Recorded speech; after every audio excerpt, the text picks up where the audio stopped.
Yo, what's going on? This is clearly no debate. The gentleman, I'm back giving y'all my predictions for URL's Initiation Volume 1. They going over to the West Coast. Man, first of all, shout out to Smack, URL, Beasley, all of them. They've been working. They putting in work this year. They giving people dates ahead of time like, yo, we gonna be here, here, here, here. They're traveling, they're moving. They're trying to give a lot of battle rappers shine. They just doing their damn thing. And from the looks of this initiation card, I'm very impressed with it. And I just want to run down my predictions. But first, I would like to thank everybody that's been checking out my very first prediction vlog that I did. I really appreciate it, man. Big shout out to Danny Myers, man, for showing me love, man. That's very humbling, man. And I salute you, bro. So let's get into this card, man. All right. So first we got Briz Rothstein versus Rum Nitty. Now, this is a very good battle, in my opinion, but it's hard for me to really judge how this battle is going to play out because both of them is on Gnome 8 before they end up on this card. So, to me, it depends on who shows up more. If Briz is going to show up more for Rum Nitty or if Briz is going to show up for Charlie Clips. Is Rum Nitty going to show up more for Briz or is Rum Nitty going to show up more for Sue Surf? But without watching Gnome 8, because Gnome 8 ain't dropping yet. You know, again, Gnome 8 come out next week. Without seeing those battles, I'm gonna just go off feel alone. Rum Nitty, he pulls out his best when he's at home on the West Coast. But Briz Rothstein also made the West Coast feels like home when he beat a legend and passwords. Even though he go by pass, I remember him from being passwords. But Briz Rothstein had a good showing on the West Coast, and he made the West Coast feel like home. But if I had to go with who I think is going to win without watching the Gnome 8 cards and how they prepare for these battles coming up next week versus the battles that they have prospectively with each other in July, I'm going to have to go with Rum Nitty 2-1. And the reason why I'm going with Rum Nitty 2-1 is the simple fact Rum Nitty plays better ball when he's at home. Don't get me wrong, Rum Nitty is no slouch when he's traveling, but he plays better ball when he's home. We seen what he did to DNA, and you know, DNA, you my boy, but you kind of like swept that under the rug a little bit or whatever, and fans kind of swept it under the rug what Rum Nitty did DNA. So I'm gonna have to go with Rum Nitty 2-1. The next battle on the card is gonna be Danny Myers. Again, salute to Danny Myers for showing me love on my first vlog, and the new gun, the New Jersey Twerk.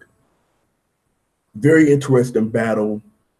You get the hypeness, you have the energy, you have the bar guy Danny Myers, or like I call him, Kodan the Barbarian. You know, I honestly think that this is going to be another good test for New Jersey Twerk, because not only do New Jersey Twerk got a shotgun Suge that he's going to be standing in front of next week, he's going to have a Danny Myers who's very intricate with his bars, who takes this rap thing very passionately, puts everything he got into his pen, put everything he got into his rounds. It's like Danny Myers literally takes his time to pen everything together that he's trying to do. On the West Coast and his backyard, Danny Myers is going to be extra comfortable. Danny Myers is going to be in his bag. Danny Myers is going to be feeling like a damn king, you know. And when you got somebody like New Jersey Twerk, who's making these moves, he's one of the biggest new names out right now. He's been putting in work this whole time as well. It all depends on who is going to blink first with this battle. Who is going to blink first? And what I mean by blink first is the person that blinks first is going to be the person that's going to miss a punch, and they're going to get connected right on the chin, and they're going to be out for the count. But if I had to choose, I'm going to have to give this one to Danny Myers. I think Danny Myers is going to get him on the West Coast. I think it's going to be 2-1. Either way, I'm already calling this one a classic. This one will be highly debated, but I'm going with Danny Myers 2-1. Next, we get the funny Geechee Gotti versus Tech 9. First of all, Geechee Gotti can rap his ass off. I'm gonna salute him on that. But if you ever seen Geechee Gotti on Ruin Your Day, shout out to Avocado. Geechee Gotti is fucking hilarious, dog. Whenever him, B Dot, Ilmac, Avocado was watching battles and giving their commentary, Geechee Gotti is hilarious. Y'all need to check those out. But you have the new up and coming West Coaster Geechee Gotti. You got Tech Nine, who's rightfully a legend in his own right. He just came off a good showing versus Gems. So Tech Nine right now is back in his bag. Tech Nine is feeling that motivation to put the pen to the pad again. And I'm really liking Tech Nine's energy right now. Geechee Gotti, again, has great showing since he's been on the URL and has not slouched in one battle. JC, Av, Geechee Gotti's just been putting in the work. If I had to choose a winner right now, off of just pure, everything is going to seem, I don't know, everything I keep reverting back to home base. I'm going to have to go with Geechee Gotti 2-1. I honestly think that this is going to be a decent battle between these two. They match well, so this is not going to look like a mismatch or whatever. Tech Nine is going to bring that energy. Geechee Gotti, he's going to bring that Cali talk, and he going to do his damn thing. I'm going to have to go with Geechee Gotti 2-1 in this battle. Next, we got the legendary Paz versus Young Cannon. Young Cannon always ready with bars. Young Cannon don't care who he's standing in front of, who he got to step to. Young Cannon is coming with the energy. He coming with that heat. Paz is a legend in this game. Anybody who says Paz is not a legend in this game have not been watching battle rap long enough. Point blank, period. I don't care who you are. I don't care what your thoughts and perspective is. Paz is most definitely a legend and most definitely a West Coast legend.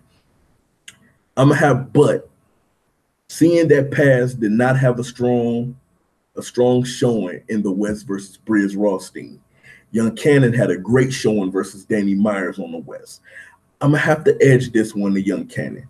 Paz, even though you are a legend, you have not been showing why you are a legend in this game in your last few battles. And I'm going to need that old Paz to come back. You might have to just go ahead and go back to Paz words, bro, to really show your energy and really show your bravado. But right now, I'm going Young Cannon 2-1 in this battle. Next, we get B Dot versus Mike P. Man. Okay, so personal opinion, salute to B Dot. B Dot basically is beyond what a lot of people can understand. I ain't gonna get too deep into it, but I already see what this brother is doing. I see the energy. I see the power that this kid pens wield. Something about this king is nice, and I like this kid. The one thing I like about Mike P don't care who he stands in front of. Mike P is going to give you 110%. Mike P is not going to slack on the bars. Mike P is not going to do any of that. If y'all are looking for a classic with this battle might look one-sided because somebody is going to just pick a side and they're going to stand on that side. So far, these two dudes have dropped diss records at each other and all of that stuff. So, they most definitely is having fun promoting this battle. And I love seeing battle rappers promote battles, man. That junk is dope. We need to get back to a lot more battle rappers promoting battles. But right now, I'm going to have to go with B Dot 2-1. I think B Dot energy is going to be too much for Mike P. And not only that, he's going to be punching Mike P, but he's going to also be poking holes in a lot of Mike P's scheme of things and how Mike P view the world and how he view the world and a lot of things Mike P have probably said in previous battles. Don't get me wrong. I think Mike P is good at poking holes in people's livelihood and life and all of that. But it's something more that B Dot has that's just a little bit more different. And I have to give, though Mike P is the vet in this situation, I have to give the strength to B Dot as far as the wordplay and how he's going to put everything together. So I'm taking B Dot 2-1. Next, we got Emerson Kennedy versus the Saga. Now, the Saga, he had left for a minute, after the whole NWX debacle. That's not my business. I'm only talking battle rap. But he came back, and the Saga, they said, he looking different now. He feeling different. He getting the passion back. He putting in the work. He's doing his damn thing, all of that good stuff. So big salute for the Saga on his return. Emerson Kennedy had a showing when he had a classic with B Dot. These two dudes was just going at each other. These two dudes, it was just like a grand debate between two great MCs, man. And I love that battle. Taking a step back and looking at the big picture between the Saga and Emerson Kennedy, I'm gonna have to give this one to Emerson Kennedy. And I'm gonna say Emerson Kennedy 3-0. Not no body bag, but Emerson Kennedy 3-0. I think the Saga is as talented he is. He still lacks something in his battles, and I don't know if it's his lack of performance or what it is, but it's like he says a lot of good stuff, but it's like it's like whenever you watch his battles, it's almost like you want to fast forward through his part to get to what somebody else is saying. And I think the Saga needs to work on his performance more. Like he needs to. The Saga is that he too laid back. He too laid back, and that could be a bad thing. Nothing wrong with being laid back, but being too laid back is a wrong thing. It's a bad thing. And I'm gonna have to go with Emerson Kennedy 3-0. Last we got Stewie Newton versus Snake Eyes. Stewie Newton is nice, man. Snake Eyes is also nice as well. The one thing that at first, I'm gonna keep it honest, I used to sleep on Snake Eyes because I thought the cocky talk was just a little bit too much for me. But then when I started watching his battles, I was like, okay, I see why my man cocky is here. I see why he be talking that shit. I see why he feel the way he feel, why he just be barking on niggas. And Snake Eyes just had a great showing with Math Hoffa, even though I gave that battle to Math Hoffa. And to me personally, I think Snake Eyes is going to get Stewie Newton, bro. I think he's going to get him. Will I be surprised that Stewie Newton could pull off a W? Of course not, because I'm not going to go sleep on Stewie Newton. But picking this battle, I'm going to go with Snake Eyes 2-1. And this is going to be a very, very, very good battle, man. So far, like I said, the whole initiation card, volume 1, is looking really, really good.